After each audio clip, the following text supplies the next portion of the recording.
Ayan, gusto ko lang guys mag-share kung gaano kabuti ang Panginoon sa akin.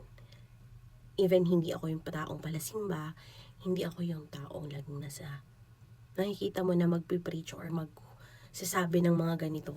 Parang ito yung first time ko.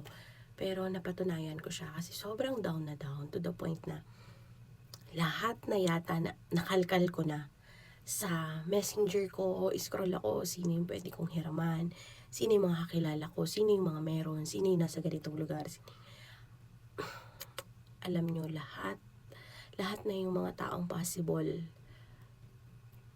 na kailangan, kasi kailangan ko kasi talaga akong bayaran. Alam mo yung paputol na yung kuryente, wala na kaming machicha, 3 kong mga anak. Tapos, sumabay pa yung TikTok ko na to na permanently restricted. Dito lang ako kumukuha ng pang chicha namin kasi may pa isa-isang daang pumapasok na commission every day, 50 pesos, 100. So, binibidro ko na agad yun. Tapos, inaano ko sa tindahan, binibili namin ng ulam, ganyan, and everything. Tapos, siguro isang araw, nag-aaway na kami mag-asawa. So, ang ginawa ko noon, away na kami, hindi na kami magkaintindihan. Parang isang tanghali, parang nakahiga lang ako, tapos bigla na lang pumatak yung luha kasi sobrang pagod. Tapos parang napapray na lang ako, sabi ko, Lord, ikaw na bahala. Hindi ko na po alam kung anong gagawin ko. Ginawa ko na po yung mga alam kong paraan kung paano ako makaka-survive, pero wala na po ako, parang drain na, parang anong ibig sabihin ng parang down ka na, as in wala na. So parang sinuko ko na lang lahat, pumikit ako, nagpray ako, sabi ko, Lord, kayo na, hanggang sa nakatulog na lang ako na umiiyak. Then, nagising ako noon mga pahapon na, mga nung oras yun, mga 5 siguro sa hapon. Tapos, itong asawa ko, wala kasi kaming load, naka-free data lang. Kasi nga wala nga machicha pang load pa. Ayan, so, nung gabi na yon, nung paggabi na yon, may tumatawag sa kanya.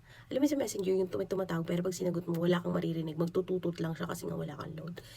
Sabi ko, maki-hotspot ka, baka importante. So, naki-hotspot siya. Tapos nakausap niya, chinat niya yung na wala siyang load, tapos pinaloadan siya nung kausap niya, kasi dalawa yung kausap niyang tao. Tapos, kakakausap niya na yon, parang pinagpaplanuhan na din pala talaga, ko kasi ang init, pinagpaplanuhan na din pala na parang may ibigay talaga sa kanya yung dalawang tao na yun. Kasi parang naikwento niya din talaga dati na nawalan siya ng trabaho and everything, na struggle sa buhay. Tapos, hiningi nila yung bank account ng asawa ko. Tapos, sabi ko, parang out of nowhere. Tapos, nag-send sila doon. Yung sinend nila is sobra pa sa sapat, parang ganun, sa sapat sa pangangailangan namin, to the point na kaya pa namin mag small business.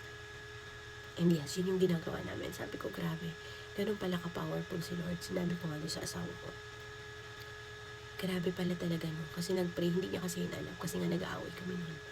Tapos sabi ko sa kanya, kinento ko sa kanya na umiyak ako, parang pinagpasa Diyos ko na, sabi ko, Lord, kayo na pong bahala, ganun. Tapos sabi niya sa akin na, yun din daw yung ginagawa niya nung time na yun. Kasi nandun siya sa kabilang kwarto, kasi nga nag-aaway kami, magkaiba kami natulog, doon ako sa may sala. Naglatag ako ng maliit na foam, tapos doon siya sa kwarto. And same pala kami ng ginagawa hanggang sa, ako naman nakatulog ako, na umiiyak. And grabe, doon namin na talagang, walang favoritism si Lord. Kailangan mo lang pala talagang humingi ng tulong. Kailangan mo lang isurrender sa Kanya. Hindi ako makakapagbigay sa inyo ng mga Bible verse kasi hindi naman ako ganun tao talaga na maganyan. Pero meron akong faith, meron akong paniniwala, meron akong basta hindi ko maipaliwanag eh.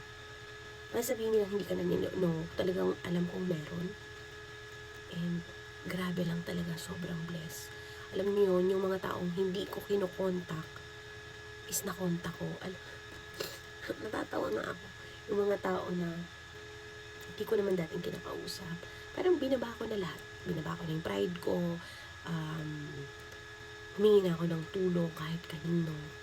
And at the end of the day, wala talaga. Si Lord lang talaga yung nakapag-provide. And of course, may mga ginamit siyang instrument Yun lang, gusto ko lang i-share sa inyo na mag-pray kayo kung ano nahihirapan kayo ngayon sa sitwasyon nyo. Baka kailangan lang natin mag-pray, i-surrender sa Kanya lahat yung kung ano man yung nangyayari sa buhay natin. So, yun lang. Gusto ko lang i-share. Kasi may nakita ko dito sa TikTok na grabing mag-provide si Lord. And naano ko sa puso ko na parang, oo nga no, grabe pala talaga si Lord.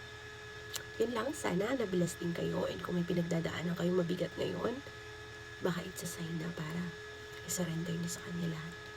Yun lang guys. And thank you for watching.